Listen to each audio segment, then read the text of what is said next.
Hello everyone and welcome to the Green Man channel. Hope you're doing good and well. So it's time for a new album review this Sunday and I'm talking about the 14th studio album from thrash metalers Testament. This is their release Para Bellum, which came out on the 10th of October via Nuclear Blast, and the album is 10 tracks and 50 minutes in length. And this is also the first album to feature drummer Chris Dovas as well. So I went into this album with some mixed expectations because this is an album which has taken me a while to get to. Actually, I had intended to review it shortly after its release. But it's been delayed. I haven't gotten around to actually reviewing this one until now. So I've actually seen some reviews. I've read some reviews already of this one, and they often mentioned or referred to a black and death metal sound in this record. And yes, they do use that sound, but actually it's only for me. I only really noticed it early in the record. I thought as the album went on, they were kind of going back more of a classic thrash sound, more of a classic Testament sound, akin to albums like New Order and Practice What You Preach. I sort of found as the album went on, they were sounding a little bit more like the usual Testament, the Old Testament, if you will. But there were elements, obviously, here where they were using that black and death metal sound. I felt like there was a smattering of it, but it wasn't dominating the record as such, which was an interesting choice by the band to sort of start off like that, but not carry on like that. And there's also some other oddities in this record as well, like the ballad Meant to Be, which comes in as the fourth track. And I felt like that maybe slightly disrupted the flow of the record for me and the pace of it. I am a huge fan of Testament ballads, right? Two of my favourite Testament songs are ballads. One of those being the ballad, and the other one is the legacy song, I think it's called, from the Souls of Black record, an absolutely immense song. One of my favourite songs actually of all time. I think it was on my favourite songs of all time list, that one. So I do love a Testament ballad, but this one felt a little bit out of place. It was also 7.5 minutes, so it was a pretty long track, and it sort of broke the momentum a little bit for me.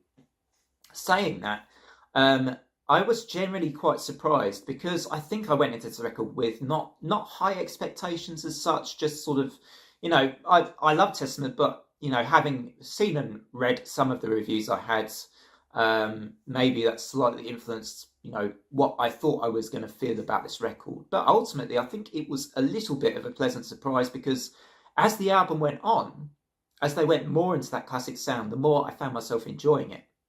Let's name a few tracks here, or certainly a handful that I really loved on this. I thought Witch Hunt, had some really nice kind of Souls of Black-esque thrashy grooves in it. Really enjoyed the guitar work from Alex Skolnick on this one, and Eric Peterson as well. I think, they play off each other really well still on this record. They're still evoking some great thrash metal.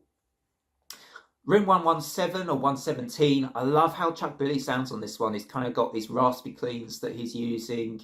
I feel like this is one of more classic sounding Testament songs. It's to the point, doesn't waste time, 4 minutes long. You know almost what you're going to get a little bit. I got some New Order vibes, but love this song. Love the vocals on this one from Chuck.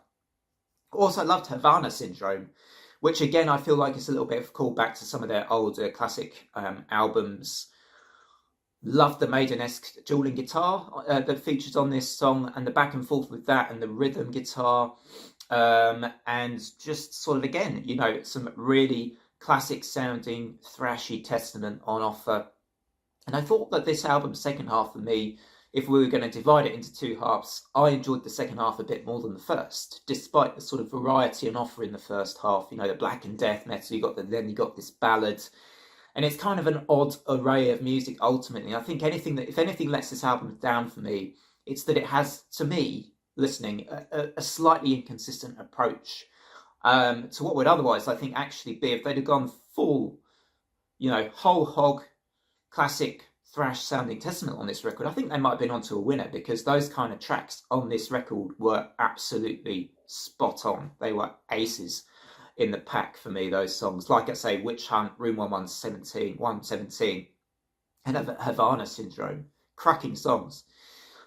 I'm feeling somewhere between, as a final score for this 14th Testament album, I think they're still going pretty strong. I think they're still doing a good job at what they're doing, despite one or two slightly odd, for me, interesting deviations on this record. In fact, it's not the first time, as I say, they've used the black and death metal sound in songs.